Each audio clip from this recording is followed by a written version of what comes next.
NEET தேவையா இல்லை அது அது வந்து திருத்தி சரி பண்ணி அது அது வைக்கிறதா இல்லை தேவையில்லையா, இந்த விஷயங்களை பற்றி எனக்கு பேசுகிறதுக்கான நாலேஜ் இல்லை.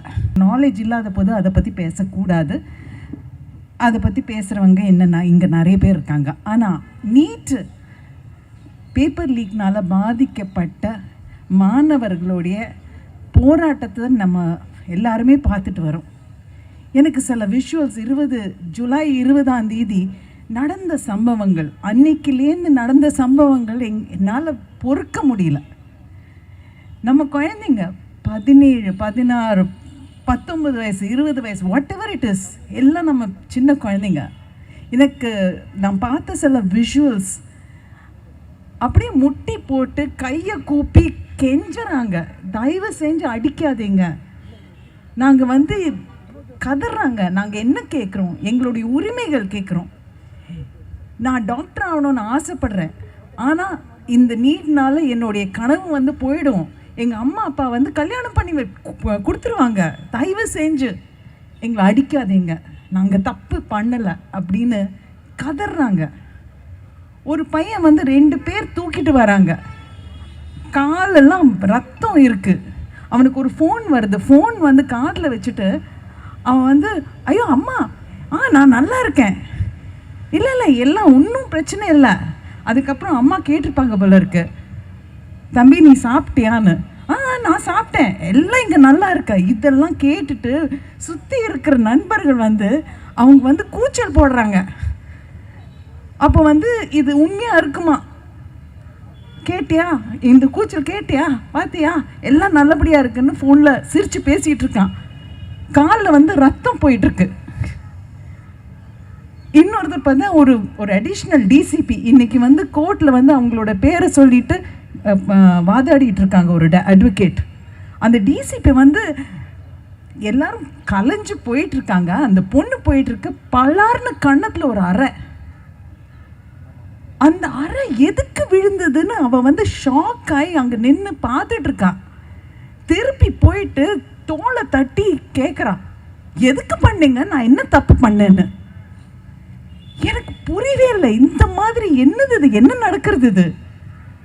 அதே சமயத்தில் நம்ம ராத்திரி ஏர்லி மார்னிங் 4 o'clock வந்து வீடியோஸ் வருது, எல்லாரும் அங்கேயே படுத்துட்டு இருக்காங்க. நேஹா போரா அவங்க ஒரு வீடியோ எடுத்து காமிச்சாங்க.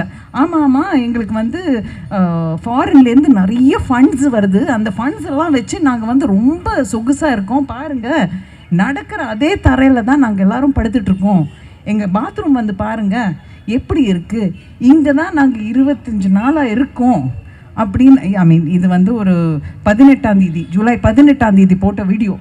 நாங்கள் வந்து இத்தனை நாளாக இங்கே இருக்கோம், எங்கள் சாப்பாடு பாடுங்க. அது குருத்வாரா, அங்கே வந்து அப்படியே அள்ளி அள்ளி கொடுக்குறாங்க சாப்பாடு, தூங்குற இடம். இதுதான் நம்ம இந்திய நாடு, ஒரு ஒற்றுமையான நாடு. இந்த ஒற்றுமையை வந்து எத்தனை பேர் வந்து கலைக்க பார்க்குறாங்க பாருங்க, அதுதான் கஷ்டமாக இருக்குது மனசில். இன்னொன்று ஒரு வீடியோ நேற்று தான் பார்த்தேன், அதில் வந்து ஏன்னா எனக்கு தூக்கம் வரல, என்ன பண்ணுறதுன்னு தெரியாமல் தான் நான் இவரை கூப்பிட்டேன். எங்கேயாவது ஏதாவது நடக்கிறதா, நான் வரணும், பேசணும், என் மனசு விட்டு பேசணும் அப்படின்னு நான் வந்தேன். அந்த பையன் ஒரு 16 வயசு பையன், அவன் வந்து ஒரு போலீஸ்காரன் ஏதோ தடுத்து நிறுத்தியிருக்காரு. மராட்டியில் பையன் பேசிகிட்டு இருக்கான். ஏன் நான் நிறுத்துற, எனக்கு என்னுடைய உரிமைகளை பற்றி எனக்கு தெரியும். என்னோட உரிமை வந்து article 19, I have the freedom of speech. நீ வந்து எதுக்கு நிறுத்துற, நான் என்ன பண்ணுறேன், நான் வந்து யாரையாவது அடித்தேன்னா, ஏதாவது தப்பு பண்ணுறேன்னா, தப்பாக சொல்கிறேன்னா, என்னோட உரிமைகள் நான் படிக்கணும், அதுக்காக மட்டும்தான் நான் இங்கே வந்திருக்கேன். ஏன்னா நான் டாக்டர் ஆகணும்னு சின்ன வயசுலேருந்து கனவு, அதை வந்து நான் நிறைவேற்றணும். என்னோட பேப்பர் லீக் ஆகிடுச்சுன்னா நான் என்ன பண்ணுறது. அவன் வந்து அவனோட எதிர்காலத்தை பற்றி இன்னைக்கு போராடிட்டு இருக்கான். இந்த போராட்டத்துக்கான காரணம் என்ன, அவனுடைய வந்து நாலேஜ், கல்வி. அடுத்தது என்ன சொல்லியிருக்கணும், ஆர்டிக்கல் 32, அதில் வந்து யாராவது என்னை கை தொட்டாங்கன்னா நான் வந்து கோர்ட்டுக்கு போவேன், சுப்ரீம் கோர்ட் வரைக்கும் போகிறதுக்கான எனக்கு ரைட் இருக்குது. இந்த மாதிரி நல்லபடியாக நமக்கு தெரிஞ்ச விஷயங்களை அதை உள்வாங்கி பேசுகிற இந்த ஜென்சிக்கு ஹேட்ஸ் ஆஃப். நிஜமாக சொல்கிறேன். எங்கள் காலத்தில் ஒரு கால் அம்மா அப்பா ஜென்ரேஷனில் ஒரு கால் வந்து எனக்கு தெரியும் இது வந்து தப்பு, இதை பற்றி பேசணும் அப்படின்னு எனக்கு தெரியும். ஆனால் ஒரு கால் இங்கே ஒரு கால் அங்கே பயத்தில் வந்து பேசாமல் வெளியே வராமல் உட்காந்துட்டோம். அந்த பயம் இல்லாமல் அவங்க வந்து என்ன அழகா போலீஸ் வந்து அடிக்க வராங்கன்னு தெரிஞ்சோடனே எல்லாரும் நின்று நேஷ்னல் அந்த பாட ஆரம்பிச்சிட்டாங்க, தேசிய கீதம். அதுதான் அவங்க I tell you hats off. தேசிய கீதம் ஆரம்பித்தா போலீஸ்காரர் யாராவது வந்து நகர முடியுமா? அவங்க எல்லாரும் அட்டென்ஷனில் நிற்கணும்ல. அந்த அந்த 53 நிமிஷம் 56 நிமிஷம் வந்து எல்லாம் காம் டவுன் ஆகிடுவாங்க. அந்த தேசிய கீதம் கேட்டோன்னா என்ன ஆகிடும்? மூடே மாறிடும். அங்கங்கே பாடுறாங்க அவங்க. I love this Gen Z, amazing.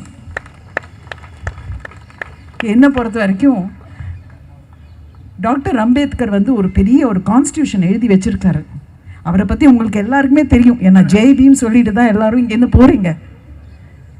அவர் வந்து ஸ்கூலில் வந்து படிக்க விடாமல், ஏன்னா ஜாதி என்கிற ஒரு விஷயத்தினால படிக்க விடாமல் விட்டாங்க. அதுக்கப்புறம் 32 டிகிரி வாங்கியிருக்காரு. 32 டிகிரிஸ். அதெல்லாம் வாங்கினதுக்கப்புறம் தேசத்தில் வந்து நம்மளுடைய நாட்டுடைய கான்ஸ்டியூஷன் எழுதுறதுக்கான ஒரு ஆர்கிடெக்ட் அவர். அன்றைக்கே வந்து லேபர் லா பற்றி எழுதியிருக்காரு. பெண்களுக்கு வந்து when they are pregnant அவங்களுக்கு வந்து மெட்டர்னிட்டி லீவ் கொடுக்கணும். அன்றைக்கி எழுதினார். இன்னைக்கு இது வந்து அமெண்ட்மெண்ட் கிடையாது, கான்ஸ்டியூஷன் அமெண்ட்மெண்ட் கிடையாது. அதே டைமில் ஆர்பிஐயோட கான்செப்டே வந்து அவர் தான் எடுத்துகிட்டு வந்தார். இந்த நாட்டுடைய பணத்தை வந்து எப்படி ஒரு ஒரு லெவலில் வச்சுக்கணும்னு சொல்லிட்டு பல விஷயங்கள். இதுக்கெல்லாம் காரணம் என்ன? கல்வி, கல்வி, கல்வி, நாலேஜ். ஒரு 4 பேர் ஏதோ பேசுகிறாங்கன்னு சொல்லிட்டு அதை வந்து ஒரு என்ன தத்தை சொல்லுவாங்க இல்லையா, கிளி மாதிரி வந்து சொல்லாதீங்க. போய் அது நல்லா வந்து ஆராய்ச்சி பண்ணி என்னன்னு கேட்டு கேள்விகள் கேட்டு கேட்டு கேட்டு கேட்டு தெரிஞ்சு பேசுங்க. அதுதான் இந்த ஜென்சி பண்ணிகிட்டு இருக்கு. எங்கள் ஜென்ரேஷன் பண்ணலை. I am sorry, I am really sorry. எங்களோட ஜென்ரேஷன் இப்போ பண்ணுற விஷயங்கள் பார்க்கும்போது தாங்கலை. ஸோ அதனால் கோ அஹெட், நில்லுங்க, போராடுங்க. உங்களுடைய பாதைகள் வகுத்துக்கிறதுக்கு உங்களுக்கு தெரியும், நல்லாவே தெரியும். ஒரு வார்த்தை நாங்கள் சொல்ல தேவையில்லை. நாங்கள் வந்து சைடில் நின்று உங்களுக்கு வந்து எந்த உதவி வேணுமோ செஞ்சுக்கிட்டே வரோம். ஆனால் கல்வியை விடாதீங்க, கேள்விகள் கேட்கறது விடாதீங்க.